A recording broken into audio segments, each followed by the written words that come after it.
Hey there everyone, welcome to my channel. In this video, I will show you how to accept job offer in Upwork. So let's start it.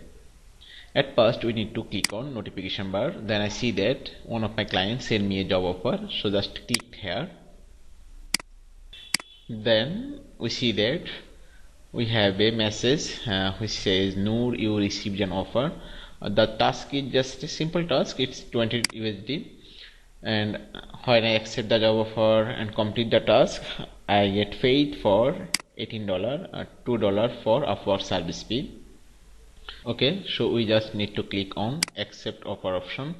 Then we see that there is a pop-up window which says message to client. We just need to type here thanks.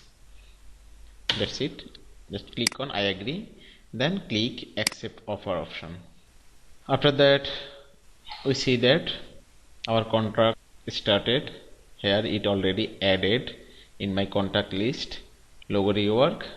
Now I just need to complete my task as per client requirement, then submit the work for payment. Thank you.